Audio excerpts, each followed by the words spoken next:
Hello YouTube and welcome to another RobotTodd rant sorta thought opinion thing video thing.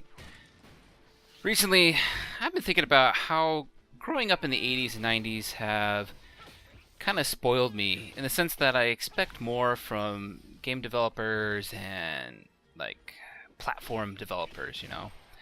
I feel like I want to relive some of the niceties that were the norm. They were always present so many years ago. One of my biggest concerns, and what's been on my mind a lot lately, has been, well, it's not really a concern, but more of like a wish, is to see the comeback of like the sharing community. So like in the 80s and 90s, and even in the early 2000s, it was pretty easy to share games. If you had like a cartridge or a disc or CD or whatever you want to call it, it was really easy to hand it over to a friend or a family member, whoever, to share it. And if it was, you know, a good or a bad experience, it was still there. It was a choice, and there was just no fuss, you know. So if it was an awesome game, you can give it to a friend. If it was a shit game, you could still give it to a friend. And then came the whole online validation and digital gaming revolution, and it kind of just disappeared. And it's hard to complain about the amount of laziness I get to enjoy as part of the download gaming era kind of thing.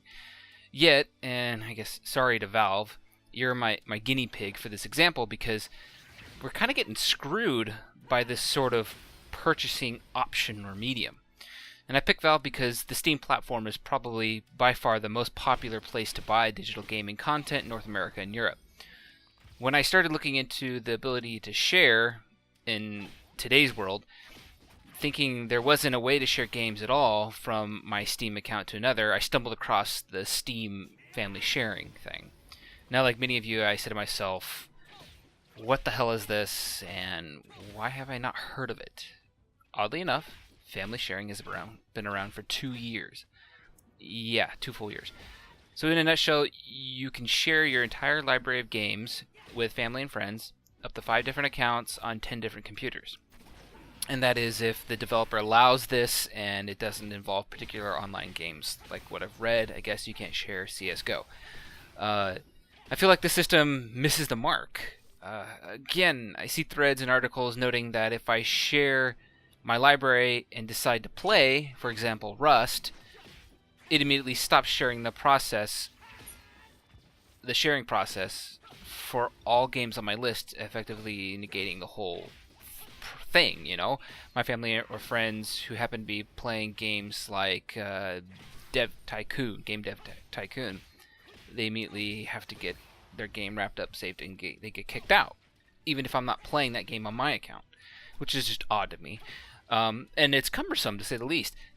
Signing up for this system just seems weird, and it doesn't seem obvious. It's not like well advertised on the Steam platform at all when you start up. And it just seems like a poor attempt at sharing titles. Though, for those who play Xbox and PS4, they would probably look at Steam and say, wow, it's an amazing sharing ability, because Xbox and PS4 get kind of fucked even harder in this. At any rate, I don't understand the overwhelming complication to the game sharing process as seen on Steam. A friend should send me a message saying, hey Todd, I see you have Factorio, can I try it? And I can say, sure. I right-click on my game in my game library, I select share with friend or lend to friend, and that's it. I can no longer play it without canceling the sharing process with my friend. And it's as if I physically lent them the game to borrow. And you could even implement a permanent gifting system where you could give away any game. That being said, I may be grasping at straws here, but Valve has a huge platform and reputation in the gaming world, and I feel like they wasted away with poor systems like this, family sharing one thing. And shit, I don't get me wrong, or don't get me even started here, but I mean, look at their PR presence, and just look at their social media and announcement pages during any significant errors or events seen with their client. I'm still surprised with all the data metrics. I imagine that Valve, with all the information that they have, has on like purchasing and playing habits and that sort of thing, login information. They haven't developed any sort of, game rental program for specific titles, or even develop a secondary sales market, essentially creating like a Game Crazy or a GameStop for PC games via Steam. But enough of this. If you have any thoughts on the matter, leave a comment below or hit me up on Twitter. Thanks for watching, and subscribe if you'd like to see more of my content. That'd be kind of cool. Also, please comment and suggest anything that you want to hear me ramble about for a new video or ways to improve my content. And again, thanks for watching.